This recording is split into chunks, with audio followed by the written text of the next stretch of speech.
All right, so let's begin with chapter 12. Chapter 12 is really one of the most crucial chapters, if I may say that, of the whole Tanya.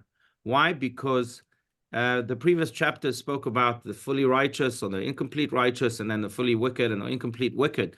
Most of us, thank God, don't fall in those categories, or at least don't aim to fall in those categories. Certainly not the categories of wicked, but also the categories of righteous, because it's beyond our reach, as the Tanya itself says. But chapter 12 is really the first time we can encounter a full chapter, that speaks to us and what we can achieve. It's the chapter of the Benoni, of the in-betweener, or the person who has full control over his evil inclination, but his evil inclination is still very much alive and speaks to him, and he constantly has to exercise this control.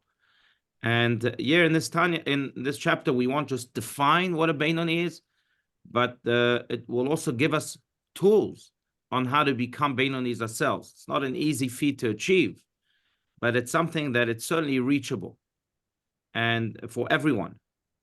And therefore, I think it's one of the most important chapters, because again, it gives us the ability to be who we ought to be, Benonis.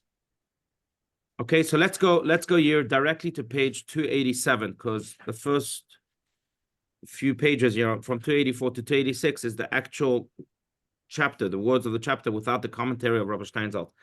Right. Here on 287, we have both the words of the chapter and the commentary. So who wants to read chapter 10 and 11? 287. Does anyone want to read? I'll go for it. Please. Should I read? Okay. Yes, please, Margot. Chapters 10 and 11 discuss the two types of tzaddikim, righteous persons, at one end of the spectrum, and the two types of rashaim, the wicked persons, at the other.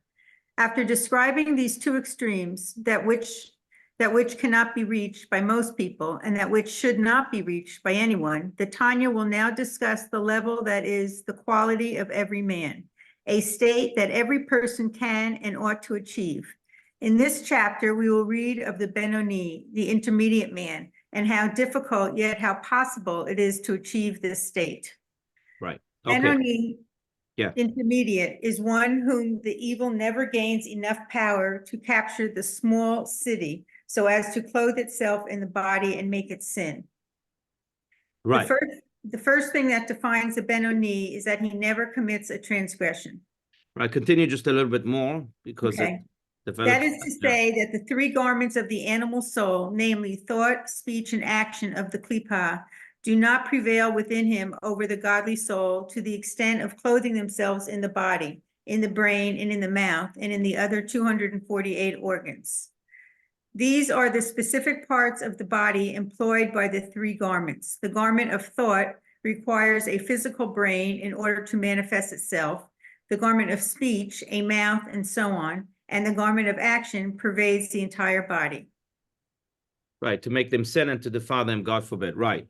Now, so this goes back to a big concept that he brought at the very beginning of the Tanya, that there are three levels in which we function, right? Thought, speech, and action. There are things that we think, words that we say, and actions that we do. That's every human being functions in those three realms. The Benoni has been so successful in controlling his animal soul, his evil inclination, that even when the animal soul wants to permeate those three realms, the Benoni is there to reject it completely. So when a bad thought is about to creep in, the Benoni is able to reject that bad thought and to push it off. How does he do that? As we'll see, most cases, he just thinks of something else. He doesn't start fighting with the thought, because by fighting with the thought, you'll actually allow him to enter, allow the thought to enter. So you reject it by just thinking of something else. But he has control over his mind, that he doesn't allow foreign thoughts to come in. Same with words. He might want to say something, that desire is there in the Benoni, as opposed to the tzaddik, right? The righteous. He doesn't even have the desire to say something bad. But the Benoni still does. The animal soul is still there, very much alive. But again, it rejects it immediately. And same in the world of action. where the Benoni might want to do something bad, but immediately that desire is fully rejected. And that's how he's in full control. He remains in full control of these three realms. And therefore, by the way, this is a level that's achievable to us. How he does this, because the Benoni, I would say, is so anchored in godliness, in his godly soul. Godly soul really is the anchor of the Benoni, that it knows immediately that any foreign thought needs to be rejected. It knows immediately that any foreign word needs to be rejected and foreign deed needs to be rejected. I would use the parable. There's a great Hasidic parable about a beautiful bird. It's a great parable, but about a beautiful bird, maybe let's say a parakeet that had many different colors, or parrot, many different colors, but because it was so attractive, the other birds were jealous and they tried to attack him many times. So the bird had to flee from place to place to place, and he lived a miserable life because everywhere it went, birds were jealous and they tried to harm him. Eventually, he thought of an idea that could make him safe forever. He said to himself, I know, I'm going to park myself on the crown of the king. When I park myself on the crown of the king, then no bird will want to attack me, because by attacking me, they'll be attacking the king. And they know that if you attack the king, then it's an act of rebellion and they'll be killed. So if I park myself on the crown of the king, then I'll be safe. And that's exactly what it did. It went, parked itself on the crown of the king, and the birds stopped attacking him, because they knew that attacking the crown of the king is attacking the king, and they would be killed.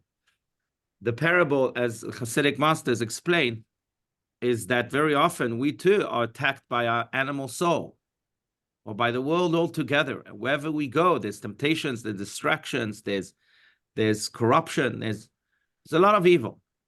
So what can we do to stay safe? We anchor ourselves in the crown of the king, in God himself.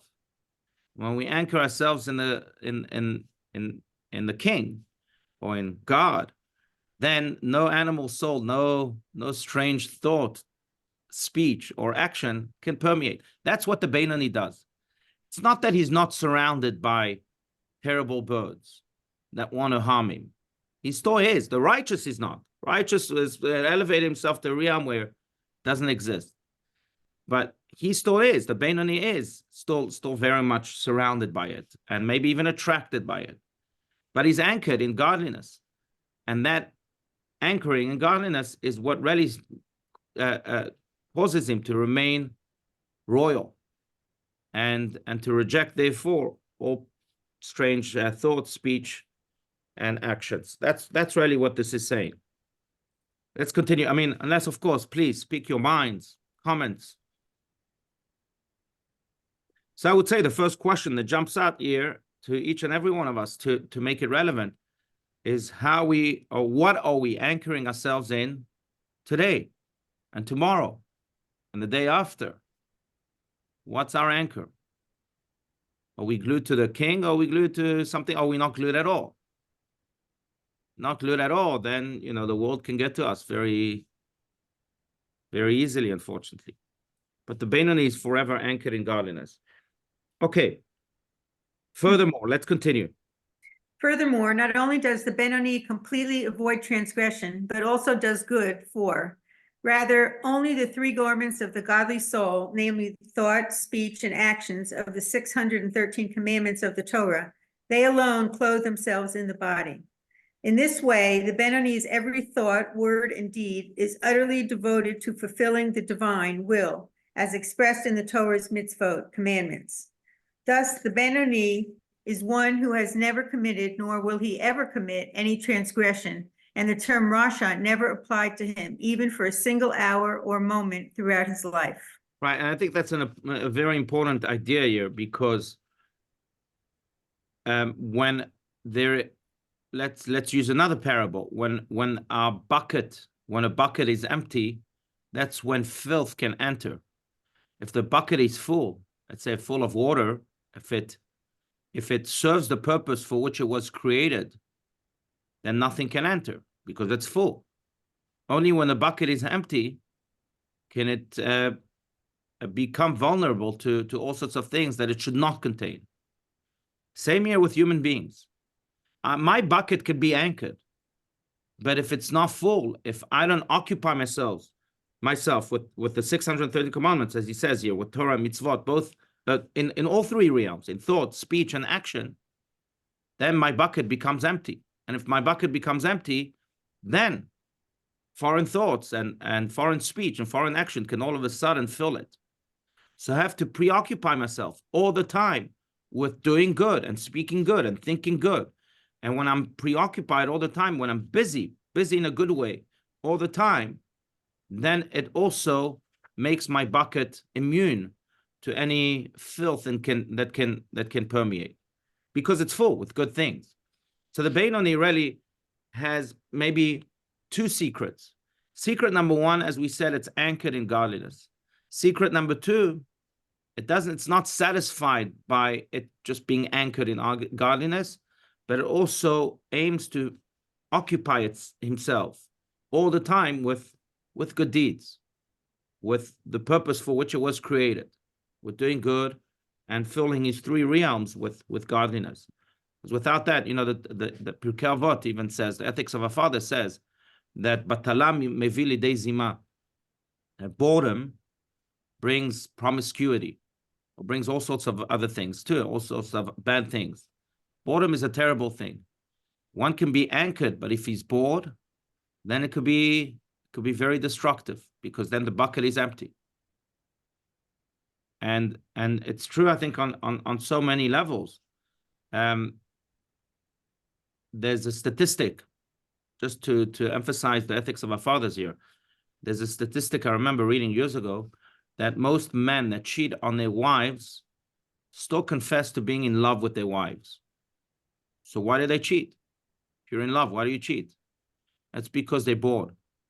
We're looking for some fantasy. That's astonishing. But again, it confirms this point. I think I've mentioned, but there's a historian by the name of Robert Nozick who says that most wars in the world started because nations were bored. So they were looking for some excitement. So let's start with our neighbor next door. England said, or France said, let's start with England. And England said, let's start with France, and so on and so forth. So boredom can really, that emptiness of the bucket can really create a lot of negative things. It's true, again, on a collective level, on a global level, but it's certainly true on an individual level. So that's why I think this bottom line here is so crucial. I can be anchored, but if I'm not preoccupied with good, then I become vulnerable to bad.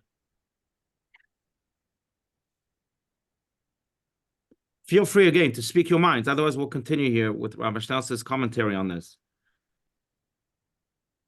Okay, so let's continue.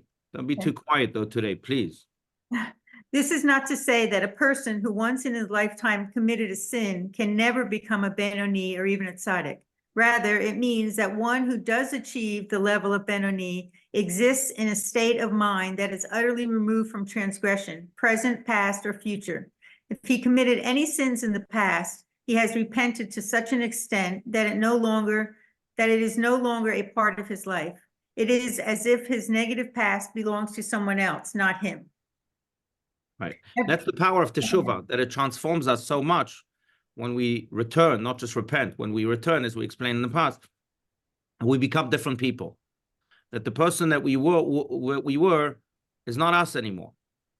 And therefore, everyone can be a Beinoni, because they can shed, almost like a snake shedding its skin, or like a lobster shedding its body, or its shell, more accurately, that we shed our old selves by doing teshuvah, and we become really different people. And therefore, again, we can become Beinonis. We can, from being that different person, we can now transition to becoming a Beinoni.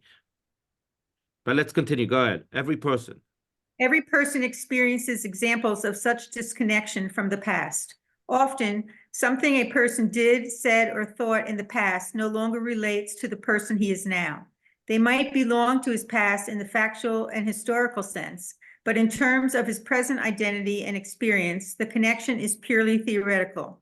These things are no more his than they are someone else's. There is no continuum, but a severance from his past self, as if he were two different people.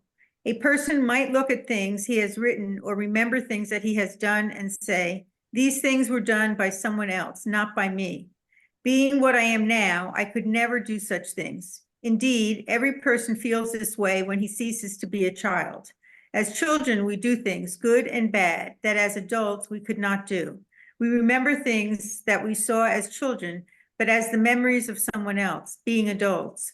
And we can no longer see things the way we saw them then. Right. That's an important example, because I'm sure we all had games, right, that we played when we were children. Do we play those games today? For example, I loved marbles when I was a child. Do I play that game today? Marbles still exist. I see kids playing with marbles. So why don't I play? Because I've changed. I'm not attracted to marbles anymore. I've matured. I've become a different person. And that's true not just with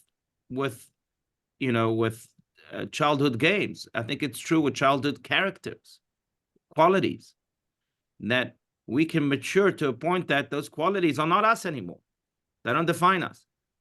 Now, it's true for traits and certainly true for deeds. The Rasha might have been involved in all sorts of deeds because it was attracted to those deeds. But Teshuvah creates such a transformation that I'm not attracted to those deeds anymore. That person that liked those deeds doesn't exist anymore. I'm a different person. I'm not attracted to those deeds. I'm not attracted to marbles. I'm not attracted to those characters. So I've become very, very different. By becoming very different, I can't be associated with that person anymore. And that's the power, really. That's how Rabbi Shternz explains this here. That's the power of Teshuvah. And a Beinoni is, therefore anyone can be a Beinoni. Even though I was a Rasha, that Rasha could be completely divorced from me because I'm not attracted to the same thing. I can now enter into the realm of the Beinoni. Anyone, therefore, can become a Beinoni. I'll add just one more thing, that just speaking of this power of Teshuvah, and that is that it's interesting because the Maimonides has a very powerful, a very also, I would say, sensitive law that says that if you see someone that did Teshuvah, say someone, I don't know, was a bandit, okay, and he does Teshuvah, and he's become that other person, you are not allowed, this is a Jewish law, according to Maimonides, you are not allowed to remind that person of his past, of being a bandit. You're not allowed to say, hey, Yossi, you might now be a different person, but I remember who you were. Remember who you were. You were once a bandit. Not allowed to do that.